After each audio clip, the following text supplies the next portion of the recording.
Good afternoon, ladies and gentlemen. Good afternoon now. Hey. Good afternoon, ladies and gentlemen. We are here for MultiChoice and Indigenous storytelling. So what a way for us to present. You can give the dancers a round of applause, please. We're going to be talking about the imperative of Indigenous storytelling. And we're going to be looking at some of the interesting shows that are coming up and a deep dive into why now as well. And to do that, I would like to invite some of the powers that be behind the scenes who are making this happen. And I'll start with inviting, I need to get their positions, I would like to invite Busola Tejimola, who is MultiChoice Executive Head of Content and Channels, West Africa. Welcome. Atinuke Babatunde, who is MultiChoice Talent Factory Director. Let them get to their seats. Don't worry, I'll introduce myself after.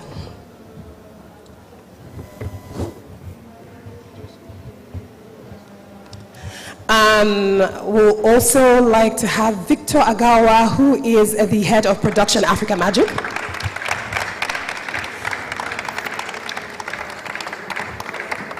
We have Victor Okpala, is he here? Series producer, Wanyike.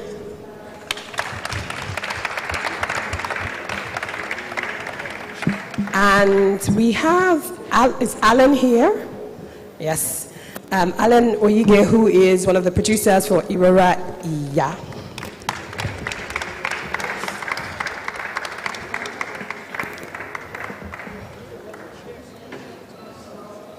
Okay. And my name is Wana Odobang. I'll be chairing this conversation. Thank you very much. I think we still have one more person. We have Adeni Joseph. Is he here? Who is also one of the producers. Welcome.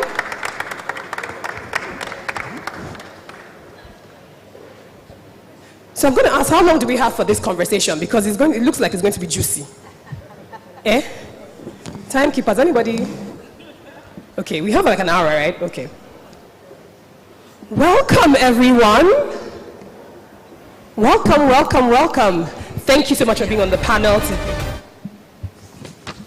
Thank you so much for being on the panel today. We've all, MultiChoice, Mnet, it's all been part of our lives since we've known. You guys are pretty much the leading investors in Nigerian film and television. Do I need to even say the numbers? Because it has plenty zeros attached to it. But it's really interesting that, there is a concerted effort to invest in indigenous programming. And I want to go to Busola. Why now? Why is it important in this moment for you and for your team? Okay, good afternoon. Thanks everyone for showing up. I know it's late in the afternoon, but it's great to see, the people here and just the importance of Indigenous. Just to answer your question, it's, why not now? And let me take us back a bit. I see a lot of young people, but some older people in the room.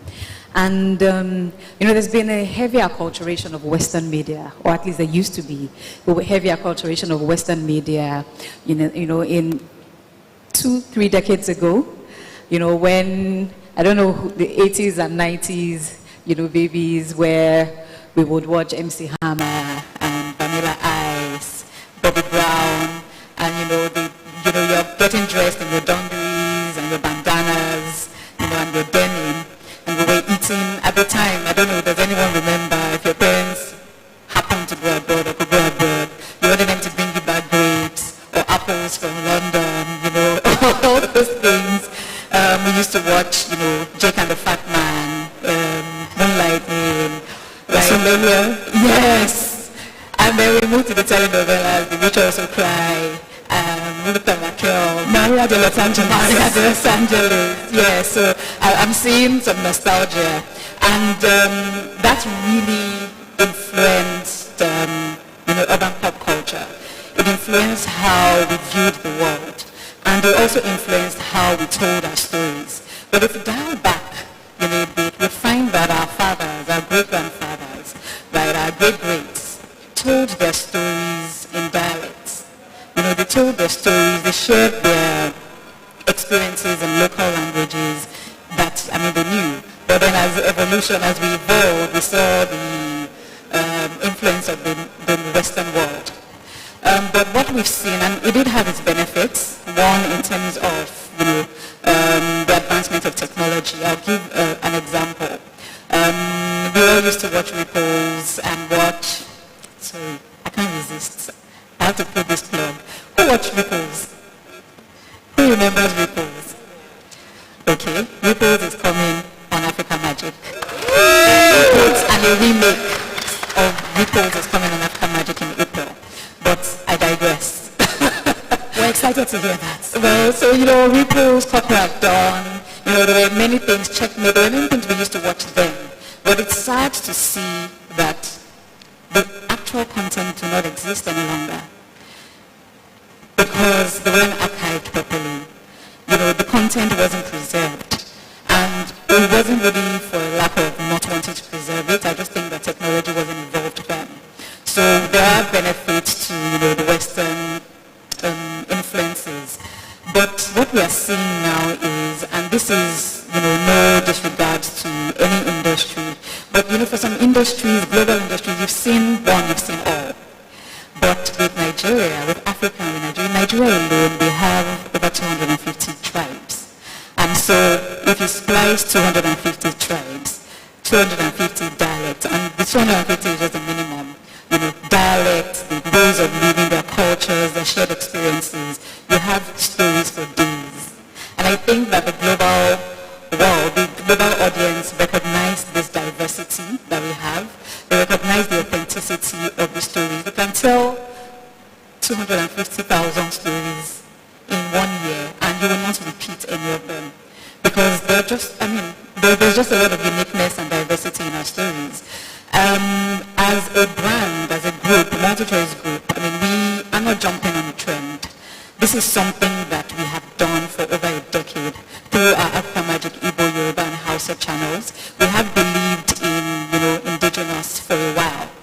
Because as much as we believe that local content that appeal nationally is good, we know that people want to see their kind on TV. They want to see people who look like them, who act like them, who speak like them. And that is why some of our content does very well. I'll give an example of Big Brother.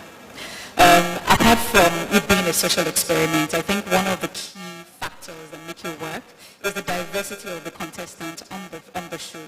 You have people from different walks of life, from different tribes, different ways of life, all coming together. And I think that reflection of seeing someone like you or that you resonate with, makes it work.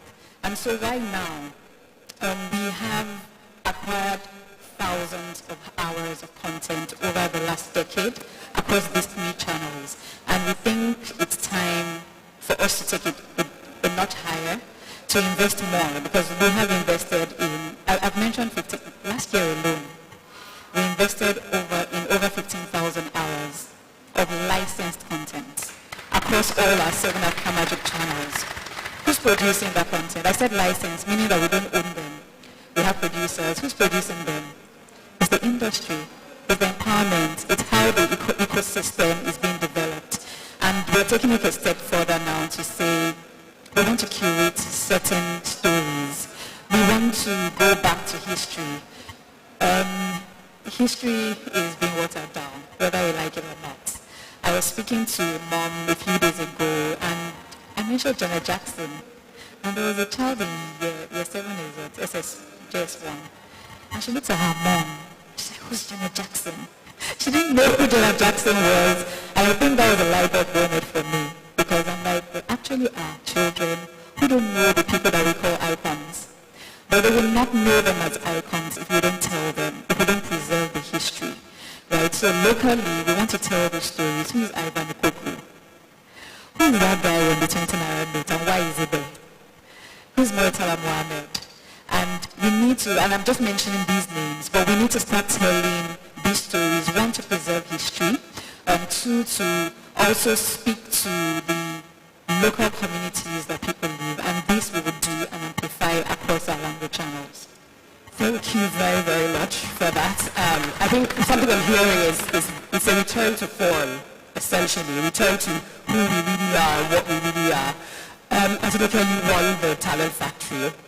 And I'm interested in knowing, because there are a lot of people, there are a lot of young people who've been consuming certain kind of content, and the general assumption is that this is what they want from us. And how are you going to sort of involve this idea around local content, getting people to feel more authentic with themselves so that we can actually get that talent and start making those kinds of programming as well, for someone who runs the Talent Factory? Thank you very much for that question. Okay, before I start, these two young men are from the MultiChoice Talent Factory. So that's already a testament to what we do at the MultiChoice Talent Factory. We're not particular about it has to be English, it has to be Yoruba. It's a whole thing that we do. We teach them how to be filmmakers. Now, filmmakers, like she said, we want to preserve our own culture. We want to preserve our own storytelling. If you look at it, we Africans were the ones that started storytelling. I remember then when I go to the village, my grandma would ask us to sit down, and then there will be stories to read. They will tell you about the tortoise, and so we know how to tell these stories. And so even with the young talents coming up, we're telling them that, look, don't let your stories be shaped by the narrative from the West. And that's why these two young men can sit down here and be part of the people that make one of the indigenous storytellings.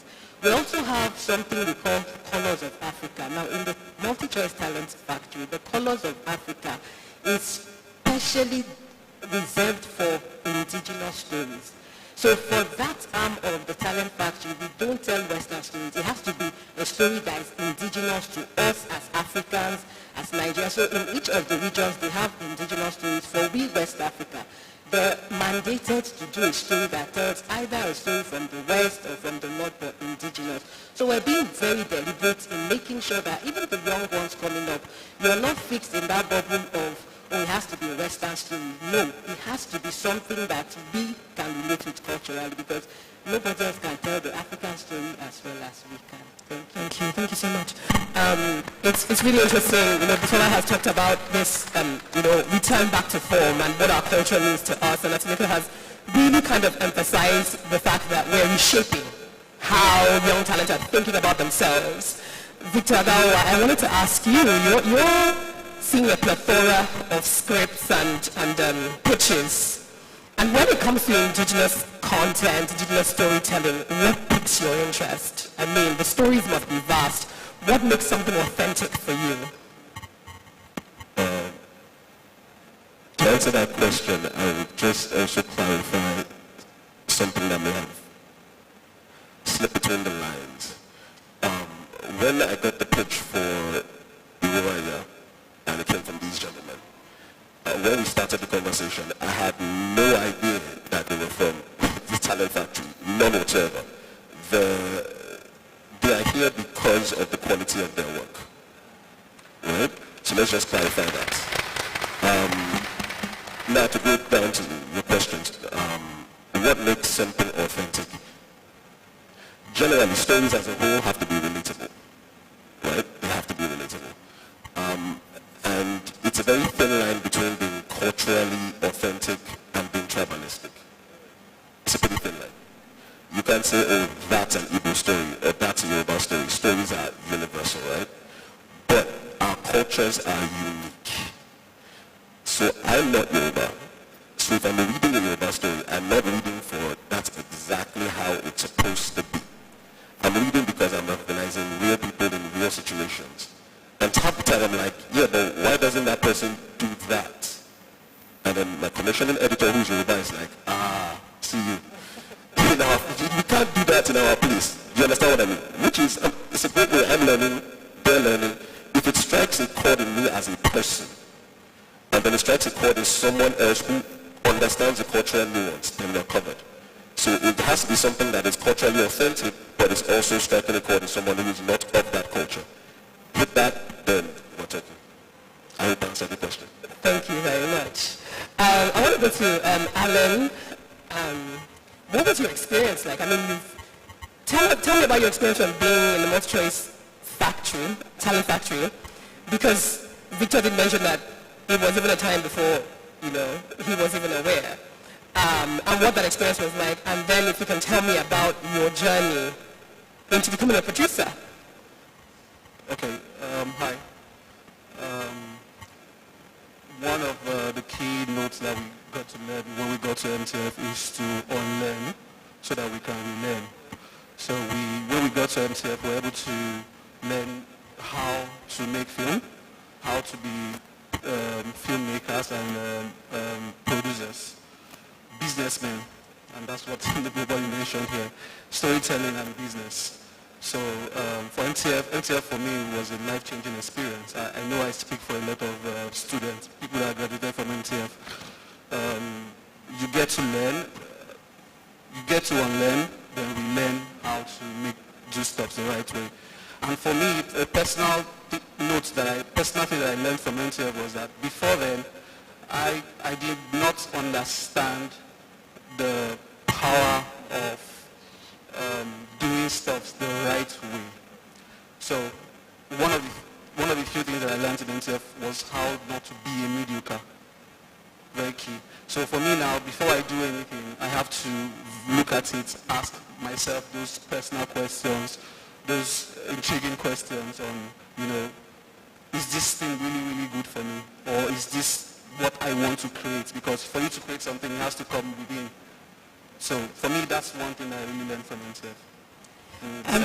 Okay, before I go to you, I wanted to go to Adini, but I wanted to answer this because you mentioned something really interesting, this idea of development as a talent, and I want to know why or how MultiChoice makes that very important as a mandate, because this is something that people wouldn't typically talk about, the fact that he's learning not just how to create, but how to be a better business person for the sustainability of this idea of creating content.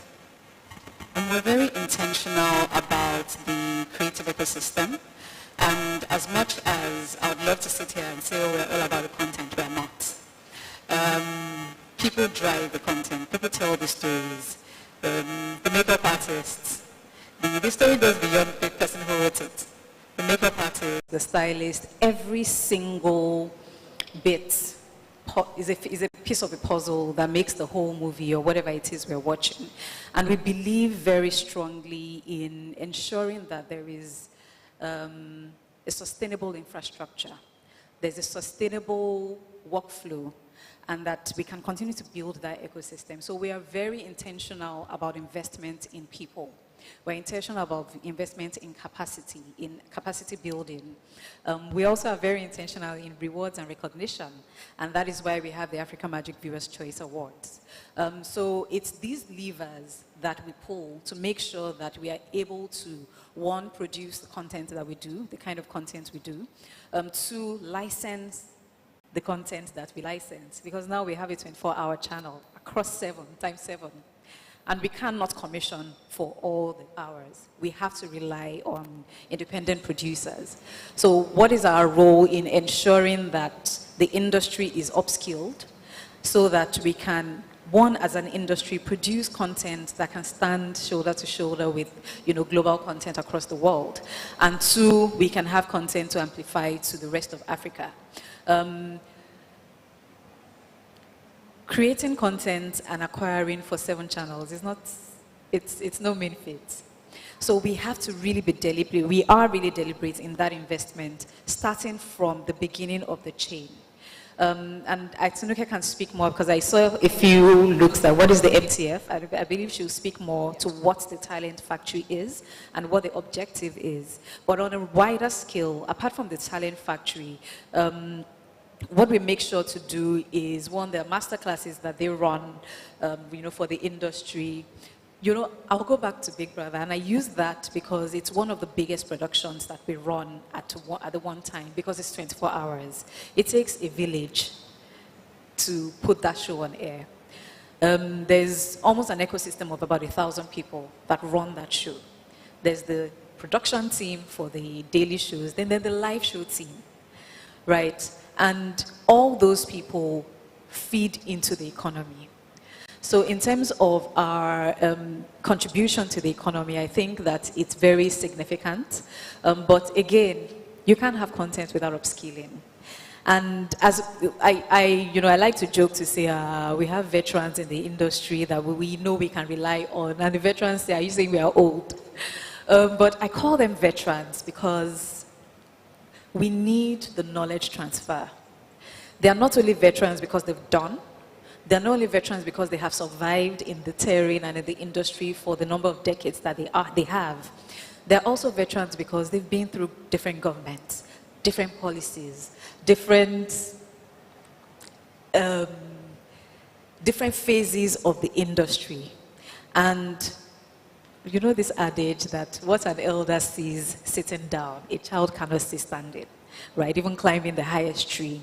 There is that benefit of experience that we want to pass down to even the producers that are established and to the upcoming producers. I'm sure we have people in this room or watching online that don't even know they are going to be producers yet. But these kind of conversations really help them think through what they want to do. We have interns from secondary school who come for a few weeks and we put them on the tinsel set. We put them on the Johnson set. And you see a 14-year-old, a 15-year-old leaving after 2 weeks and saying, I want to go into editing. Or saying, you know what, I want to go into proper production. They pick the area that piques their interest. Those 14-year-olds in 5-10 years are the ones who will be sitting on this kind of platforms. So we are really deliberate about education and passing knowledge. Thank you very much. Atene, what was your own experience just making, coming on as an independent producer? You've been in the talent factory and then coming back. It's almost like a full circle moment, I would like to believe. What was your experience like making your series? Thank you. And we bring greetings from the crew members of Uraya. So I'm going to backtrack a little bit. Earlier in my life, what I wanted to do in my life really was I wanted to play football. I wanted to become a professional football player. And then I played football for about maybe 6 years, and then it didn't seem like it was going to happen. So I started to make film somehow. I became an editor and I started to make film. And along the line, I got into MTF. Now, the big thing that MTF did was that while I was playing football, I did all the things that I could do to become a professional football player, but I didn't have the right access to get into the right places. So I knew, as good as I was, it was because of the lack of access that I could not become a professional player. But going into MTF gave me the access to them. Even when I make a film, I could call Victor. Now I know him. I didn't know him before, but thankfully I went to MTF. I know Sola, I know Atineke, so thank God for that access. And then even before then, I was already making films. My first film was made in 2017. I got into MTF in 2018, yeah. So which was like the next year, after that. So making film is like my second nature, So, and then we had done a film in a series actually in 2020, which was Elenini. So doing this one is like we were prepared. We had done that, we were stretched, with all of the challenges that we faced and all that. So coming to do this one now was like, okay, you had a preliminary test, now come do the right thing, and we did it, and we're grateful for it. Thank you. Victor Kwala, we're still, this conversation is really about indigenous content, right? And you produced Wanyike. I want to know the feeling for you as a producer, working on a set, making a series in a language that you hear every day, you speak in your home, I would believe as well. What is that feeling? What was that feeling like for you? Is there a sense of freedom? What was it? I would like you to sort of communicate that feeling to us. Okay, thank you very much. Good evening, everyone. Making Wanyike wasn't new to me. Making the series wasn't new to me. By privilege, we have done a couple of language series and movies for, like Busola said, for licensing for the channels. So when the opportunity came for me to make Wanyike, the only difference was going through the gamut of the process of the MultiChoice process. the baptism by fire, Victor, and all the, and making sure that, I mean, you dot your I's and cross your T's very well. Because as an independent producer, you have the privilege of making your content the way you want it, with the budget available to you, and all that. So I am very grateful because, I mean, I would have wanted to do this on my own many years ago, but not having access to the kind of budget I want, and then it was a great privilege. So when I was called to do it, it was like reenacting what I have been doing. So you just pull the team together and then make sure that you do proper thing. And growing into who I am now as a producer, like I wasn't at MTF, I mean, but I have learned over the years to do the right thing. I mean, it's the only reason why I can be spotted to say, oh, he can do this. Let's give him the chance to do it. I mean, if my content haven't been right, if I haven't tried to do the right thing with the small budget available to me as an independent producer, because as an independent producer, you don't have access to any fund. Nobody gives you money. Nobody believes you. You're not the big studio. They hardly hear your name, you know. But they see your content, your small movies, your small series on TV, and they say, oh, there's something in this guy. I mean, if we give him opportunity, maybe that spark can turn to fire. And then when we started doing YEK, it was awesome. And I'm really grateful to Busola and Victor for all the help they gave us in making sure that this comes to reality. Thank you. Atineke, you know, Victor said this thing about the process and going through like this gamut and baptism of fire. But I find it particularly quite interesting because I want to know for you what you think that does to the craft of an independent producer, because people are working within their own framework, whatever it is they can do, and you know sometimes there are lapses in that process, and having to go through this system. What would you say it does for the producers that come through MultiChoice? So it makes the producers well-rounded, like they can compete anywhere, locally, internationally, because the process they go through is not, he said it's independent. You can do business the way you like. But when you come through the MultiChoice system, it's not the same. Now, like Alan said, Sola said something about MTF. MTF stands for MultiChoice Talent Factory. And we do a lot. Most people know the factory in terms of the school, but beyond the school, we have two other arms of what we do through the MTF whole system. We have a platform, a portal, where you can register as a creative and engage with other creatives across Africa. And then we do constant master classes. There's one coming up on the 16th of February. If you go to our handles, MultiChoice Talent Factory, on Instagram, anywhere, you see that particular masterclass. Last year, we did 3,200 masterclasses just in 2020 alone. And that's for everyone. 2022, sorry. For everyone. So, and this year we've started. It's just February. We're already doing the third one or the fourth one. So you go register and join. Now, talking about the process, in the MTF Academy, we don't just teach you to be filmmakers.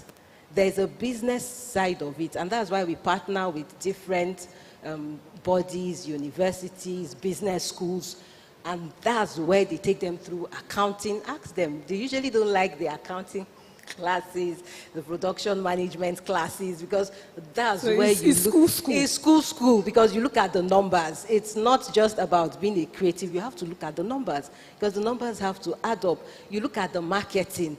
A lot of times, creatives just want to do the film. They forget that when you do it is one thing. You have to market it and take it out there. So the system, the MultiChoice group, the MultiChoice Talent Factory, we take you through everything concerning your numbers, your management, everything. So by the time you come out, you can stand with any creative across the world.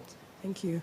Victor Agawa, you're head of production. I want to know from a production perspective, what this sort of slate of series, of indigenous storytelling is going to do for the communities and the talent in those spaces as well? Because I'm assuming some people may not have had the opportunities before, because it's interesting how our own language was seen as niche. Like who we are is seen as niche, and all of a sudden we're having to center ourselves when we've always technically been the center. But I want to know from a production perspective, you know, both economically and sort of craft-wise, what this means. So I'm going to, Atinuke has spoken from the training point of view. So I'm going to approach this entirely from the producers in the field. So this is not from us, this is from them. There are entire crews who exist and just need a little bit of upskilling, but the raw talent is there. They've been making content for years, and they think nobody sees their work outside of, as you put it, their niche. So this is not, just to make it very clear, this is not about us going to star actors or star producers and saying, here's a chance to produce in your language. This is actually the inverse. It's us going to producers wherever they are and making, in sort of like what Victor was saying, we are tapping into a market that already exists. We are just serving to amplify. And if in the process we can then help upskill them so that they can go back and upskill others, then that's absolutely great. As Busola mentioned, it's about the ecosystem.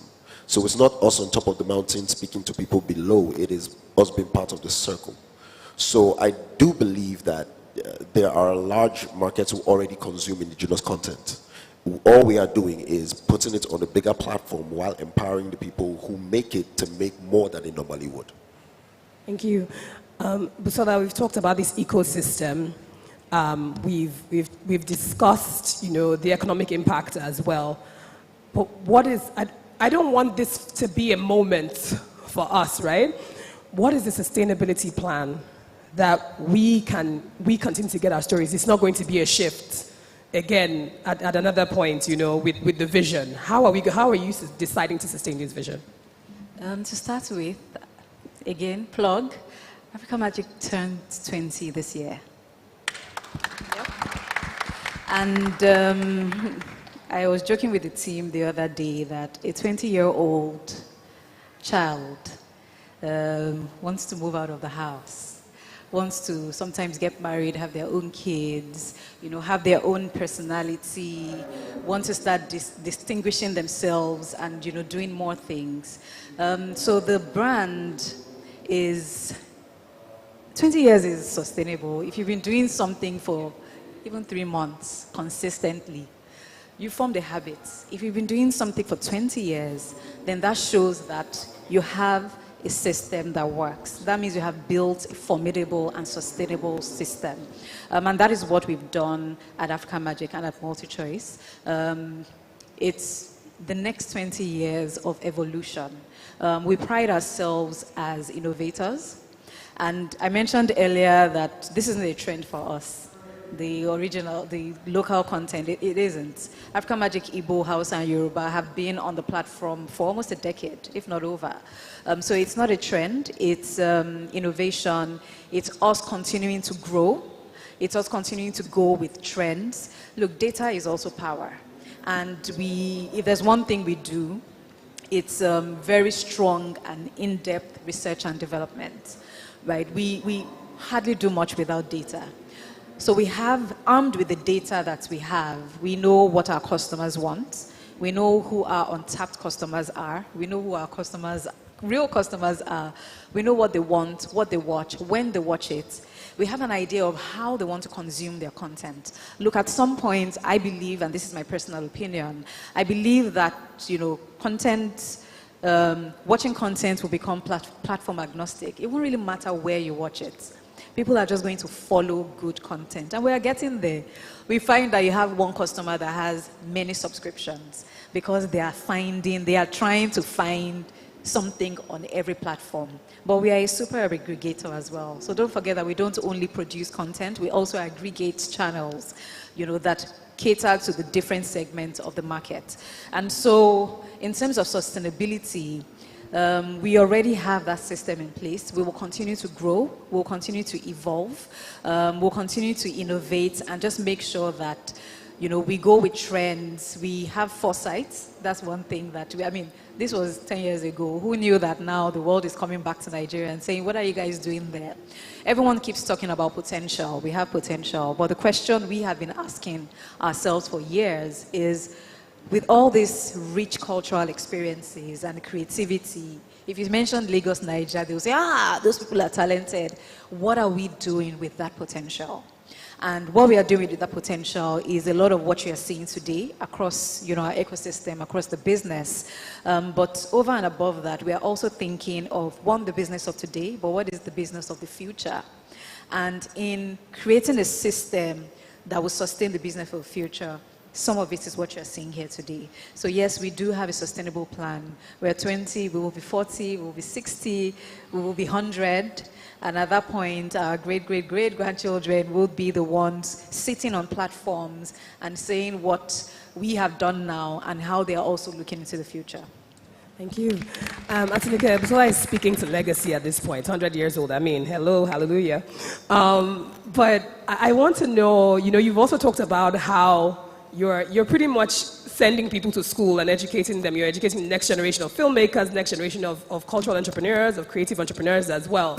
How do you keep on track with all the people that pass through your talent factory to ensure that there's still progress? It's not a one-off. It's not something that they gain all this knowledge and then they disappear into another field. Maybe they go and play football after that. Okay, so we do keep track. Allen and Umozi can testify. We have what we call an alumni care system where when they come out, so the ones that are in class now are in a group. When they come out, they automatically feed into the alumni system. We currently have 60 and we monitor. We assist where we can. Allen knows, he's shaking his head. So the production he just did, he needed some equipment, cameras and all. We lend them at no cost, by the way, no cost. So we still ask, because they're part of, we see them as part of us. So even though they're no longer in the school, they're still, and will always be an alumni. So anywhere we can assist with equipment, with, maybe we hear something happening, we are quick to call them, even within the industry, outside MultiChoice Group. So we have a lot of them working for other productions. When we hear something happening, even Victor knows, I've directed some of the alumni students to him on his production. So we keep track. The moment they go out, we don't say, oh, they're gone, let's focus on those ones. They will always be a part of the MultiChoice. Thank you. Victor Kwala, after 1AK, what kind of producer do you see yourself now? Has it changed your sense of ambition? Yes. Tell us about it. How do you feel now? What are the dreams? What's the vision? Okay, like I said, I've been an independent producer for only God knows how long. And so coming into this system to do this have shaped the way I see being meticulous with production. Like Atinuke said, a lot of creative people don't like accounting, we don't like management, we don't like reports. You have to report how this was used, what you use it for, when it was used, and because as an independent producer, I get up, do my thing, and then I'm okay. I don't have to report to anybody. But this has shown me that, in fact, what happened was after the production, I have a small group of people that work with me in the office. I called them and I said, every one of us have been part of this process. From the editor in the studio, to the production secretary who is assisting with the FCC sheets, to me who is the producer, to our series producer who came into, to the guy who is managing our money and giving reports back to to MultiChoice. We have all learned a lot. What we should ask ourselves, we did that in January, the first meeting we held. What we should ask ourselves is, how do we now reconfigure our business to fit into what? Because I believe Hello, I believe by faith that this won't be our last production with MultiChoice. We'll keep producing for much. So we are now organizing ourselves to make sure that even if we are called tomorrow and say, hey, come here, I want you to do this. We are not scattered. We are very set. We know what to do, how to do. We already know what they want, the things they will ask of us. So we already equipped ourselves and we are waiting. And we have incorporated it into our own business. And I'm telling the line producer that worked with us, he said, the line producer that worked with me as an independent producer doesn't know much of what we have done. So you have to teach her so that she can also learn and go through this process. I mean, my office is now equipped to do any job that MultiChoice through us and any other platform. I mean, because of thank you so much. Like so I'm very grateful, really. That speaks so much to standardizing processes as well, which is really important for the growth of the film and television industry. Do we have any questions? I don't want us to monopolize the conversation. Does anyone have any questions? You can just raise up your hands. Okay. I can pass my microphone. Do we have a roving mic anyway? There's still one here. You can just use one.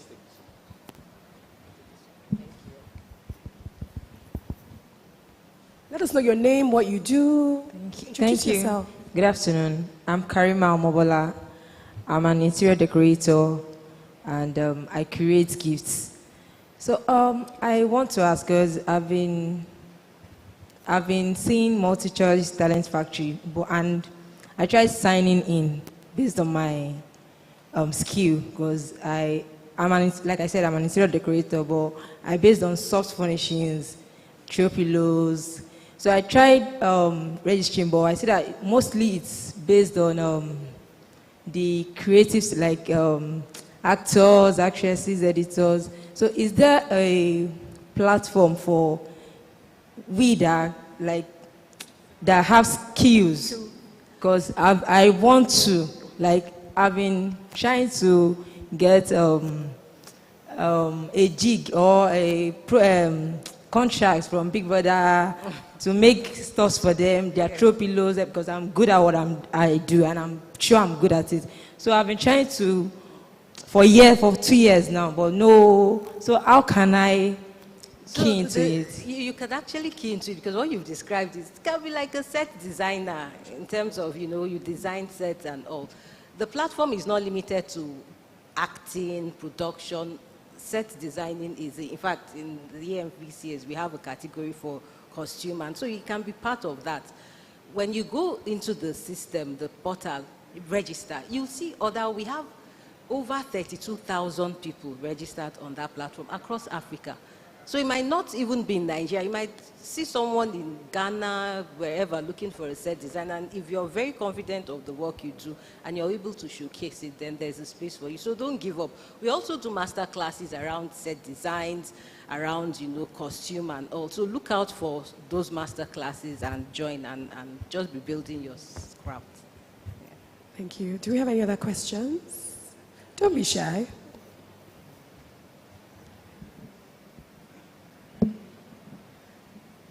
Okay, good evening, everyone. Thank you so much for the session. My name is Sarah. I'm Sarah Alexosifo, and let me say I'm an aspiring director. Yes, so I just have a major question, because the answers could be more than one. You talked about going through the whole fire and all of that, and something everybody mentioned here, access. You also spoke about the internships, about having secondary school students and all of that. So I wanted to know how we could actually get this access, and for you to break it down, the whole pool of fire that you went through, so that we can see if it's something we can do as well. Maybe we can last. Thank you, Sarah. I've mentioned there was a conference I went to and someone asked a similar question. And my response was that we don't play favorites. We are looking for good content. We are looking for people who are ready to learn. And if you already are not learning, everyone keeps learning. But we're looking for people who will make good contributions. I'll be lying to you if I said everyone gets in. Obviously, otherwise everyone will be at Harvard, right? But you have to put your best foot forward. When you're submitting, you're applying, you have to put your best foot forward. What makes your pitch stand out? What makes your CV, your profile stand out? We've gotten called, in fact, the number of profiles, the number of CVs, the number of pitches that we receive unsolicited is amazing. We also do not have time to sit down and call people. You come, you come. We get entries. We sift through. One thing that I always encourage people to do is make sure that somehow, whatever it is you're putting forward will stand out. There's also obviously an element of timing. There's a particular young man that has been sending these things on LinkedIn. I would look through, but it just wasn't, I didn't have need for that skill at the time. But the day the opportunity came up, he was the first person I remembered. I'm like, someone has been sending me something. I actually saw, and it was a very unique skill set. I'm like, I actually remember seeing. So I went back, I sifted through and I found it. We interviewed him, he didn't get it. So it's not always all success stories, contrary to what everyone thinks. He didn't get it, but he got the opportunity to put himself forward. He got learnings from the interview, what he did right, what he can do better. And I mean, he's interviewed at MultiChoice is just one place. Now it's a global village. So those kind of opportunities, I think, really, are accessible. So in terms of accessibility, we have people literally come to our Ilupeju office and drop their hard drives and say, I have this content. And it is our obligation to watch it and give them feedback. So again, we don't have special people that gain access. We literally, and I mean I speak for at least myself, Atinoke, and Victor sitting on this platform, we literally have an open door policy. Like literally have an open door policy. Let me also add to that. So when you hear things like, you talk about access, if you listen to Victor, he was an independent producer. He was producing stuff. He was bringing stuff. He was, we saw the quality of his work. When Moses spoke, he said he was doing films even before he came. I usually tell young people, so you guys are on social media, instead of fighting and showing violence like they say, curate, if you're an assistant, curate your stuff, because you never know when that opportunity will come and then somebody will ask, okay, what have you done before? You can now say, oh, this is my page, go through. And then when you look through, you can see. Alan started with a documentary. That was how he started. He walked into the office after his training and all and said, oh, I have a documentary. I want you to acquire it. Not commission, acquire. We looked at the documentary. It made sense. We acquired it. And that was how he got his first commissioning job. So always have something at the back because you never know when the opportunity will come. If I can just rephrase that. Sorry, I'm the politically incorrect one. Sarah, right? Hi, you said you are an aspiring director. Okay. I'm not sure what that is. Could you help us? What is that? I don't know what that is. Thank you. Okay, well, so when I say aspiring director, I want to be a director in future. So go through film school, everything, and then be a movie director. So what are you now? Right now, I'm into marketing, like normal, everyday 9 to 5 and other side hustles. But that's my long-term, future goal. So you said normal, everyday 9 to 5. Are you aware there are some people who've never had a 9 to 5? Yes, of course. So you have a unique experience that you have access to? Yes. And you want to tell stories? Yes. So you already have something you can tell a story about. So let me just underline something they said that you may have missed. Okay. So I'll summarize it. The question I always get asked is, how do you break into the industry? We that are in the industry are not in prison. You don't have to break in. You understand? The way they get in is to knock on the door, right? But if you knock on the door, 9 times out of 10, if you're a stranger, I'm not going to open my door, right? But if somebody knocks on my door and says he has a delivery for me, and if he says it's from, I don't know, a certain cake place I like, I will open the door, right? The way they get in is knock on the door with something of value in your hand, right? And then the person will open the door, right? So the main thing first is polish your skill set as much as you can do on your own, right? Make something. If we're looking at it, or if anybody's looking at it, that can give you an opportunity. The person isn't looking for a professional. The person isn't looking for a finished job. They're looking for somebody who has the things you can't teach. Drive, talent. Nobody can teach that. Then they'll be like, I can teach this person something. You understand what I mean? Okay, go ahead. Yeah, Sarah, to add, so if you're a Christian, there's a part of the Bible that says that God will bless the works of your hand. So if you don't do anything, God will not have what to bless. So while I was in MTF and I finished, nobody called me and said, since you are done with MTF, come and do this one. Oh.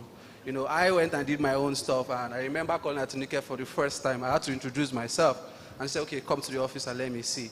And if you remember what Victor had said in the beginning, they didn't give us anything because we're NTF people. It's because we have capacity, and we show that, oh, we can actually do this thing. Because nobody's going to entrust you with that kind of amount because you are Sarah. It's because you can deliver. Yeah, thank you.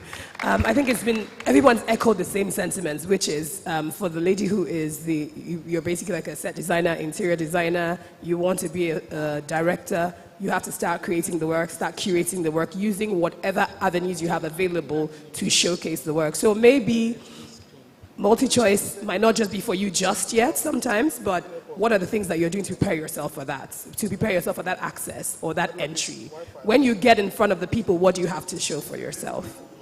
I think, Busola, I'll ask you to wrap up.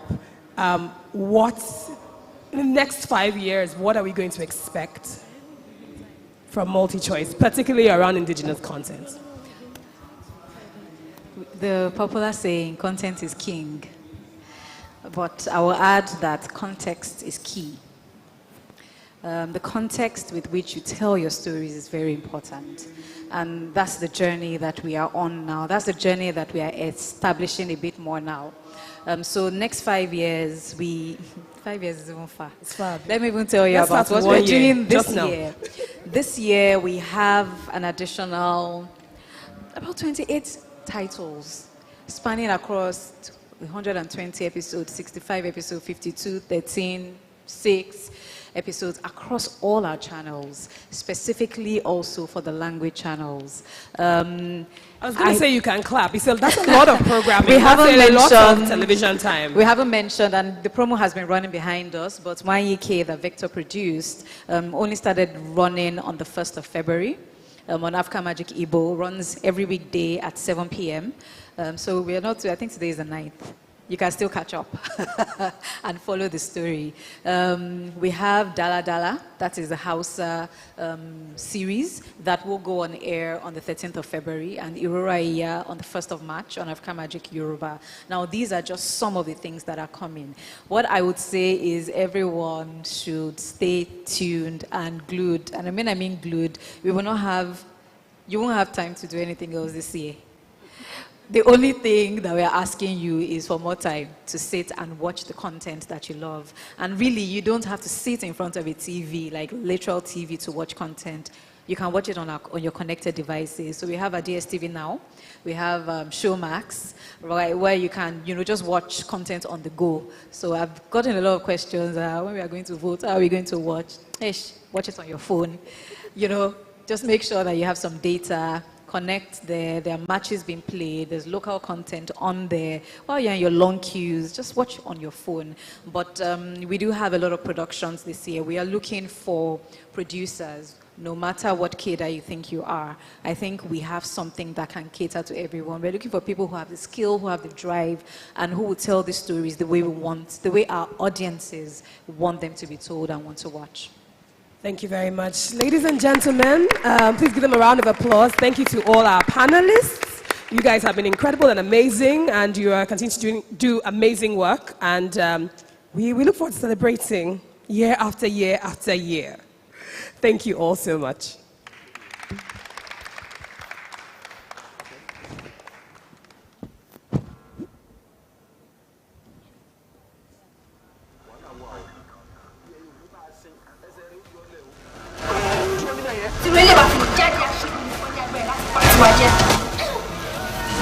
ìrora ìyá yóò bẹ̀rẹ̀ lọ́jọ́ kìíní oṣù kẹta àfihàn lọ́jọ́ ajé Monday di ọjọ́ Jímọ̀ Friday láago 6:30 ìrọ̀lẹ́ lórí Africa Magic Yorùbá. Ọ̀ngị na-ebinye aka n'ozi obituary maka ezinụlọ a. Ọ n'ịmazi omenala, ọ̀ngị bụ diọkpala mana nwa. Ọ bụ iwu na ị ga-asa ya ụkwụ.